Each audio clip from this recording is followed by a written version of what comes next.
Mér finnst Baker var að flytja fyrir okkur þarna Óðinn til gleðinnar sem eitt frægasta gleðiverk Beethovens, en mér fannst hann ekkert sérlega glaður á svipinn, Árnason.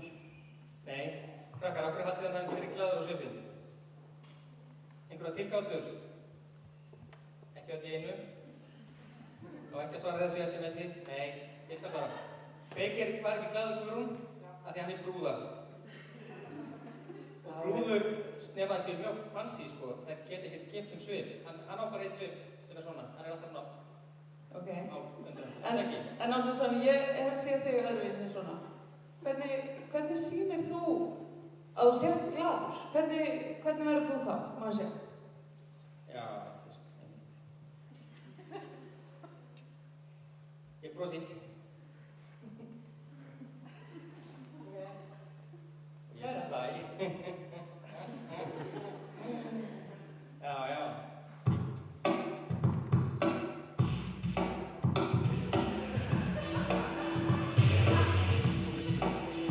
Og ég dansa. Ó já. Takk fyrir. Heyrðu, ég tek eftir einu. Já.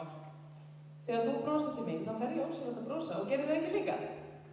Jú, mér sýndist það. Megum við fá eitt gott bænari bros, bara svona gleðibros. Ok. Og þegar þú fer að hlæja, þá get ég bara ekki annað að hlæja. Nei. Og ég heyrði að það voru fleiri sem gerði það. Og þegar þú fórst að dansa, þá bara hreifst ég svona með. Ég tók þér að krakkarnir hrifust ekki með. Nei, það er líka erfiðara þegar við sitjum. Það er satt. Við getum prófað þetta samt á eftir, að sko þegar við fáum þessi, ég var að hugsa það áðan, þegar við vorum að syngja sérstaklega Heyrnan boðskap. Hafið tekið eftir, þegar maður er að syngja Heyrnan boðskap, Sigurvin er alveg frábær í þessu. Hann er eiginlega með þeim bestu sem ég þekki að syngja Heyrnan boðskap, því að hann dillar sér með. Því þegar maður syngur svona dásamlegan sál sem að fjalla svolítið gleðina, þá þarf maður eiginlega að dansa. Og ég er alveg viss það, krakkar, að þegar þið eruð í góðu skapi, þá dansið þið líka. Þetta var svona útútur.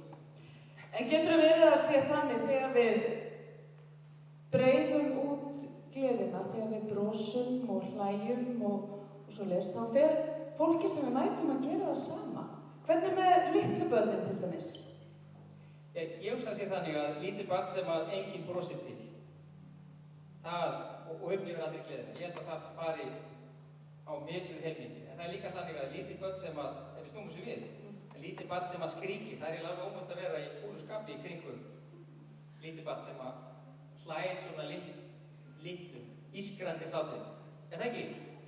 Við dettum líka í hug svona fólk sem að er alltaf fúlt og pirrað, kannast ekki við það, sem að skammar mig fyrir að leggja ekki rétt í stæði eða hvað það nú er og er alltaf bara pirrað og leiðinlegt ef að ég bara brosa á móti og tek ekki þátt í þessu og er bara einhvern veginn glaðleg og kurteis, þá er eins og þetta breytist. Annarkvort þá fer fólk að verða eins almennilegra, þá bara fer að verða fúlt við einhvern annan og hættir allavega að pirra mig.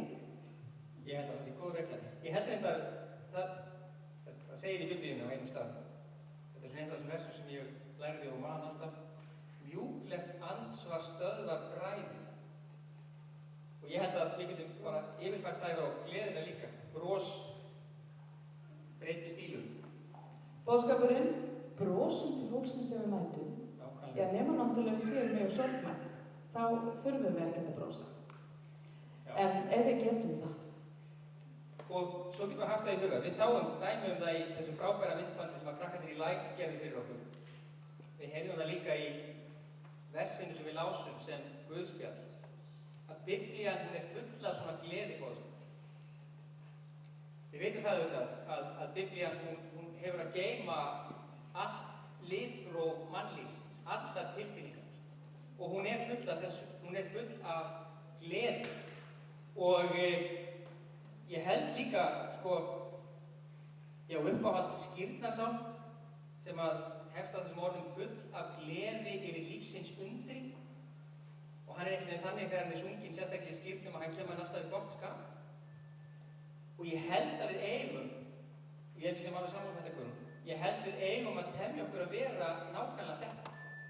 Við syngjum þetta þegar við berum litla barnið til skírnar og þá erum við að bjóða það velkomið, við erum að fagna því að það er lifandi og erum að bjóða það velkomið inn í kirkju samfélagið okkar. Og ég held já, sehr gut. Og ég held við eigum að lifa í þessu. Og ég held eftir bara ég held eftir næstum því að gera þetta sko bænin okkar að morgni dags bara.